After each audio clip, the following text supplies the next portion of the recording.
আজকে আমি আপনাদেরকে মেজাজ ও রাগ নিয়ন্ত্রণ সম্পর্কে বলতে চাই, কিন্তু আমি নিজের কোনো মন গড়া বক্তব্য দিতে চাই না, বরং আল্লাহ কিভাবে এই বিষয়টি তুলে ধরেছেন এবং ব্যাপারগুলোকে সংশ্লিষ্ট করেছেন সেটাই উপস্থাপন করব, যেন আপনারা একেবারেই ভিন্ন এবং নৈর্বৃত্তিক আঙ্গিকে ব্যাপারটা চিন্তা করতে পারেন। প্রথমত আল্লাহ বলছেন, ফামা উতিতুম মিন শাইইন ফামাতাউল হায়াতিদ দুনিয়া। তোমাদের এই দুনিয়াতে যা কিছু দেওয়া হয়েছে সব কিছুই পার্থিব জীবনের ব্যবহার্য সামগ্রী। অন্য কথায় এগুলো তাৎপর্যহীন। আখিরাতের জীবনে যা আসছে তার কাছে এগুলো কিছুই না, এবং আমরা এগুলো নিয়েই পড়ে আছি। আমরা মনে করি যখন আমরা কিছু পাই বা হারিয়ে ফেলি অথবা খারাপ কিছু ঘটে, এটাই বুঝি দুনিয়ার সব কিছু। এখানেই দুনিয়ার শেষ নয়। আপনাকে যা কিছু দেয়া হয়েছে তা হচ্ছে ব্যবহার্য সামগ্রী। মাতা মাতা অর্থ এমন কিছু যা আপনি ব্যবহার করেন কিন্তু উপভোগের প্রয়োজন নেই। প্রাচীন আরবরা মাতা নামে এক ধরনের ব্রাশ বাসন মাজতে ব্যবহার করত, এমন জিনিস যা ব্যবহার্য কিন্তু উপভোগ্য না। ঝাড়ু, বেলচা, কাঁটা চামচ, এগুলোই আরবিতে মাতা। আল্লাহ বলছেন সমস্ত পৃথিবী এর সব কিছুই মাতা। আপনাদের যা কিছু দেয়া হয়েছে সবই। মোট কথা আপনার জন্য এমন কিছু যা এখন শুধুই বৃহৎ উদ্দেশ্যে ব্যবহার করছেন। উপভোগ করার বস্তু হচ্ছে আখিরাতের জীবনে। আল্লাহ বলেন, ওয়ামা ইনদাল্লাহি খায়রুন। আল্লাহর কাছে যা আছে তা আরও উত্তম। আপনারা হয়তো অবাক হচ্ছেন আমি এখন রাগ নিয়ে কিছুই বলছি না কেন, এগুলো কেন বলছি। আসলে এগুলো সবই আল্লাহর ভাষ্য অনুযায়ী সম্পর্কিত। আপনাদের ব্যবহার্য সামগ্রী হিসাবে যা কিছু দেয়া হয়েছে তা এখানে এই ক্ষুদ্র দুনিয়ায় ব্যবহারের জন্য। এই ক্ষুদ্র আবদ্ধ জীবনে এই সামগ্রীগুলো এখনই ব্যবহারের জন্য। আর আল্লাহ তার নিজের কাছে যেগুলো রেখে দিয়েছেন সেগুলি উত্তম। প্রথমত সেগুলো উত্তম, এবং দ্বিতীয়ত সেগুলো চিরস্থায়ী। সুতরাং পৃথিবীতে আপনি যা পেয়েছেন আল্লাহর নিকট তার চেয়ে উত্তম সামগ্রী রয়েছে। আপনার যদি একটি বাড়ি থাকে, আল্লাহর কাছে উত্তম বাড়ি আছে। আপনার এখানে পোশাক আছে, আল্লাহর কাছে এর চেয়ে উৎকৃষ্ট পোশাক আছে। আপনার বাহন আছে, আল্লাহর কাছে আপনার জন্য আরও চমৎকার বাহন আছে। আপনার যদি যৌবন, স্বাস্থ্য, শক্তি বা সামর্থ্য থাকে, আল্লাহ আপনাকে এগুলোর চেয়েও উত্তম কিছু দেবেন। আপনার যে সঙ্গী আছে, আল্লাহ আপনাকে আরও উত্তম সঙ্গী দেবেন। আল্লাহর কাছে আপনার জন্য যা কিছু রয়েছে সবগুলোই আরও উৎকৃষ্ট। সুতরাং দুনিয়ার এই জিনিসগুলোতে জড়িয়ে যাবেন না, এবং মনে রাখবেন জিনিসগুলো যতই বড় হোক না কেন, আল্লাহর কাছে আপনার জন্য যা আছে তা এর চেয়ে উত্তম। তিনি বলছেন আবকা, তুলনামূলকভাবে আরও দীর্ঘস্থায়ী। অন্য কথায় আপনার এখন যা আছে তা ক্ষণস্থায়ী। আপনার একটা বাড়ি আছে, ক্ষয়প্রাপ্ত হওয়া শুরু করবে। আপনার স্বাস্থ্য ভালো, তা নষ্ট হয়ে যাবে। আপনি শক্তিশালী, একসময় দুর্বল হয়ে যাবেন। আপনার সুন্দর গাড়ি আছে, একসময় সমস্যা দেখা দেবে। আপনার বন্ধু আছে, হারিয়ে যাবে, অন্য শহরে চলে যাবে, কিংবা জীবিকার তাগিদে অন্যত্র চলে যাবে। এই জীবনে আপনার যাই হোক না কেন, কোনোটাই চিরস্থায়ী নয়। এই কারণে আল্লাহ বলেন, তুমি কি এমন কিছুর জন্য চেষ্টা করবে না যা উত্তম এবং চিরস্থায়ী? কিন্তু এটা কাদের জন্য? যারা আসলেই মুমিন। আল্লাহ যখন মুমিন সম্বোধন করেন তখন শুধু সাধারণভাবে বিশ্বাসী বোঝায় না, যদিও এটাও অন্তর্ভুক্ত।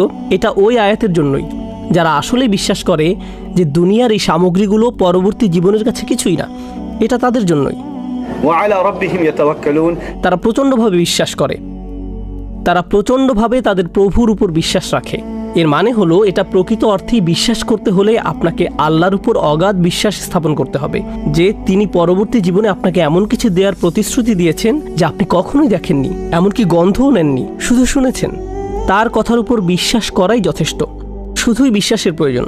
তিনি বলছেন তাদের জন্য যা তারা পরবর্তী জীবনে পাবে তা উত্তম এবং চিরস্থায়ী, কিন্তু এর বিশ্বাস ও আল্লাহর উপর ভরসা থাকা লাগবে।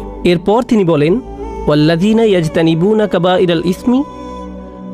এরা হলো সেই লোকেরা যারা আখিরাতকে দুনিয়ার উপর প্রাধান্য দেয়, যারা বোঝে এগুলো শুধুই ব্যবহার্য সামগ্রী। তারা কবিরা গুনাহ থেকে বিরত থাকে। এখানে আরেকটা ব্যাপার চলে আসে, সগীরা ও কবিরা গুনাহ।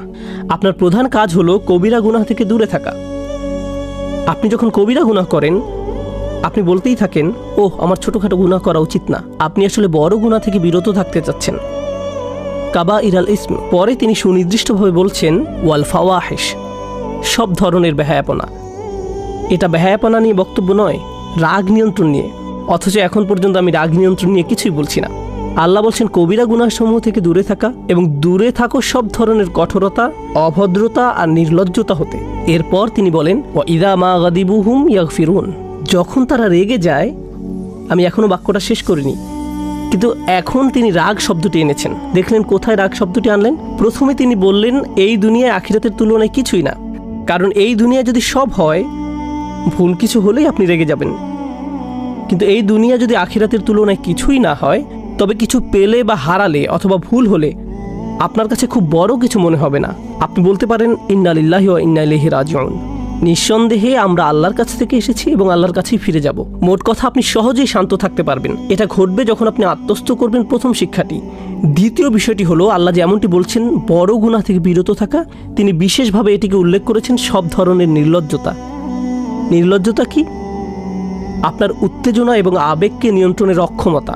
আপনি উত্তেজিত হলেন, তা প্রকাশ করে ফেললেন। আপনার কোনো কিছু দেখার তাড়না জাগলো, আপনি বিরত না থেকে তাকিয়ে থাকলেন। আপনার কোনো জায়গায় যাওয়ার জিদ চাপলো, আপনি না পেরে চলে গেলেন। আপনার কারোর সাথে যোগাযোগ করার তাড়না জাগলো, আপনি বিরত থাকলেন না। এটা আল্লাহকে অখুশি করবে কিনা তা আপনার মাথায় এলো না। আপনি পারলেন না এই তাড়নাগুলো নিয়ন্ত্রণ করতে। আপনি যদি এই তাড়না ও আবেগগুলোর উপর নিয়ন্ত্রণ হারিয়ে ফেলেন, তাহলে যখন আপনি ক্ষিপ্ত হবেন তখনও আপনি নিয়ন্ত্রণহীন হয়ে পড়বেন। তাই যে ব্যক্তি নির্লজ্জ তার নিজের মেজাজের উপরও নিয়ন্ত্রণ নেই। কিন্তু যে তার লজ্জা সামনে রাখতে পারে এবং আবেগ নিয়ন্ত্রণ করতে পারে, যা কিনা আরও বেশি শক্ত, কারণ আমাদের সবারই উত্তেজনা আছে, আমাদের সব সময় তা সামনে রাখতে হয়। আপনি যদি তা পারেন, ক্ষিপ্ত হওয়া থেকে বিরত থাকা আরও সহজ হয়ে যাবে, আরও সহজ হয়ে যাবে। আল্লাহ বলেননি তারা যখন রাগান্বিত হয় তখন শান্ত হয়ে যায়, বরং তিনি বলছেন তারা যখন রেগে যায় ওয়াহুম ইয়াগফিরুন, তখন মাফ করে দেয়। এখন রেগে যাওয়ার ও শান্ত হওয়ার একটা ব্যাপার আছে, এটা খুব কঠিন। চিন্তা করুন, কেউ আপনাকে খুব বিরক্ত করছে।